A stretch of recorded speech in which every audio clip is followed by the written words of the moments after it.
बिस्मिल्लाहिर्रहमानिर्रहीम, अस्सलाम वालेकुम। मैं हूं Nabeel Tariq Bhatt, point of view Facebook और यूट्यूब चैनल से। आज सबसे पहले बात करते हैं अरशद शरीफ की। उन्होंने एक ट्वीट किया, मैं आपको पढ़ के सुनाता हूं। जब तक जनरल परवेज़ मुशर्रफ वर्दी में थे तब तक इनका मार्शल लॉ खुफिया नहीं था, अलल एलानिया था, और जो साजिशी मुशर्रफ के पीछे थे उनके खिलाफ काम कर रहे थे, उनके उतारने तक या उनके मामला खराब करने तक, वही साजिशी आज इमरान खान के खिलाफ काम कर रहे हैं। मुशर्रफ के साथ कोई भी खुफिया चोरी की कार्रवाई उसकी SSG कमांडो की ज़िंदगी की नफ़ी है।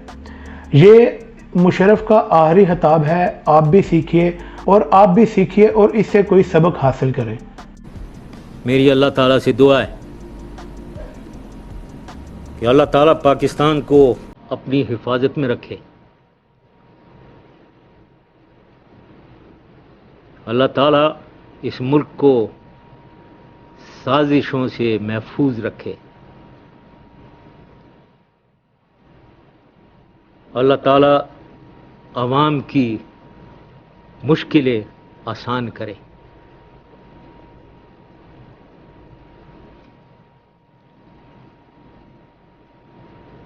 मेरी जान हमेशा इस मुल्क, इस कौम के लिए हमेशा हाजिर रहेगी, जैसे पहले वैसे ही अभी और इसके बाद भी।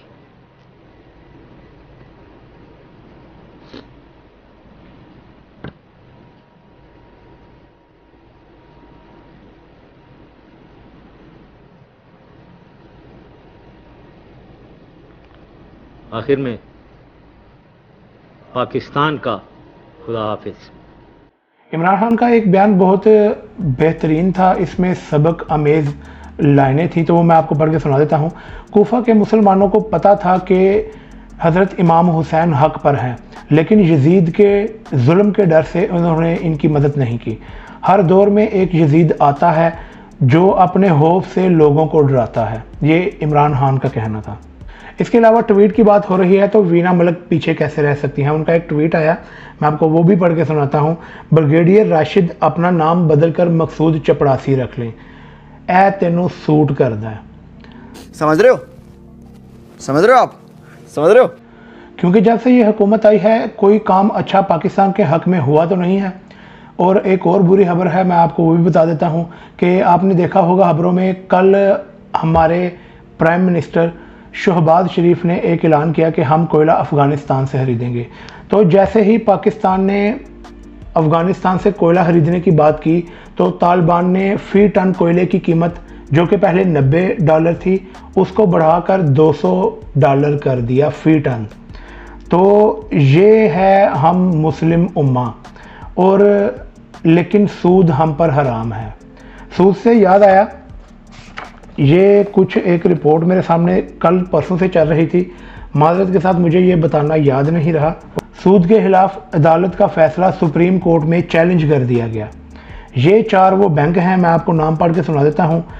NBP नेशनल बैंक जो है, MCB मुस्लिम कमर्शियल बैंक, HBL हबीब बैंक लिमिटेड और UBL, ये वो 4 बैंक हैं। इनका हमने बायकॉट का ऐलान किया हुआ है।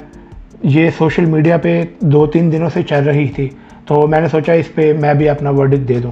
तो जाहिर है हम एक मुसलमान उम्मत हैं। इमरान खान ने अपने दौर में सूद पर कमी लाई थी, तो जैसे ही इमरान खान गए, रजीम चेंज हुई, उन्हें पता चला कि हमारे पैरोकार आ गए हैं, तो वो 4 बैंक उठे हैं। उन्हें पता हमें किसी ने कुछ नहीं कहना, वो उठे हैं, उन्होंने जाके सुप्रीम कोर्ट में चैलेंज कर दिया फैसले को।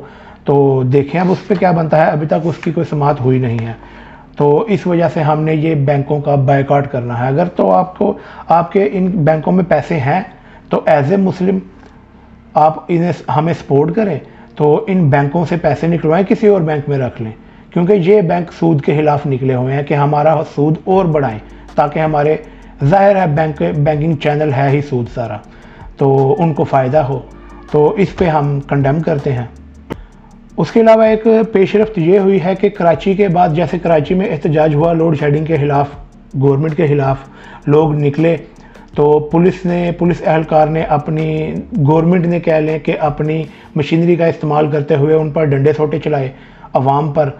तो जो कि पुरअमन एहतजाज कर रहे थे, तो उनको भगा दिया गया। इसी तरह लाहौर में अब एहतजाज हुआ है, कैनाल रोड को उन्होंने ब्लॉक कर दिया है, ये आपके सामने तस्वीर आ रही होगी। तो ये बात बताने का मकसद और इस पे बात करने का मकसद ये है कि लोड शेडिंग सिर्फ इस्लामाबाद, ये लाहौर और कराची का इशू तो नहीं, ये तो पूरे पाकिस्तान में हो रही है। पूरी अवाम क्यों नहीं निकलती?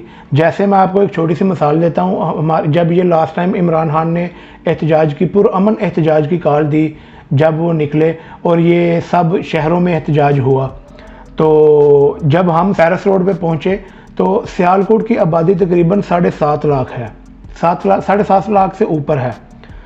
उधर एहतजाज के वक़्त और एहतजाज ख़त्म होने तक जो 2-3 घंटे हम उधर स्टे किया रात के टाइम, वहाँ पर तकरीबन 1000 से प्लस और 1500 से नीचे लोग थे। पूछना ये था कि क्या 7.5 लाख में से ये 1000 या 1000 प्लस लोगों के लिए महंगाई है, बाकी सारे अमीर हैं, उन्हें कोई फ़र्क नहीं पड़ता। पेट्रोल अभी 280 होने लगा है, देखते हैं, हम उस पर रिपोर्टिंग भी करेंगे, आपको बताएंगे पेट्रोल पंप पे जा के कि लोगों का क्या रिएक्शन है। लोग अगर नहीं निकलते तो क्यों नहीं निकलते, अगर निकल रहे हैं तो क्या वो नेशनल काज नहीं? आप हम सब के लिए, हम पूरी आवाम के लिए निकलना है, सब ने निकलना है, लेकिन खैर आवाम नहीं निकल रही। लाहौर और इस्लामाबाद अभी तक इन्होंने यकजहती का मुजाहरा किया है, एक कौम होने का मुजाहरा किया है। और लास्ट में अरशद शरीफ का एक ट्वीट मैं आपको लास्ट पढ़ के सुना देता हूँ। उन्होंने एक क्वेश्चन किया कि क्या अरब अमारात से एक मेहमान खुफिया तरीके से रावलपिंडी पहुँच गया है? Question mark. कोई बताएगा क्या? इसके आगे भी क्वेश्चन मार्क है। तो मुख्तलिफ राय है, जो हमारे सोर्स हैं उसके मुताबिक इसराइल के सीनियर ओहदेदार बरास्ता दुबई इस्लामाबाद पहुंच चुके हैं, जिसमें इसराइल को तस्लीम किए जाने की बाबत मालूमात तय की जा चुकी हैं।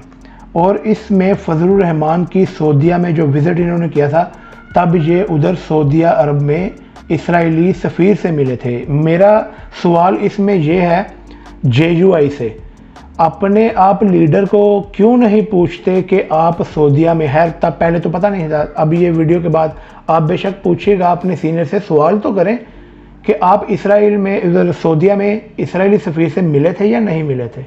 अगर मिले थे तो क्या बात हुई थी, क्यों मिले थे?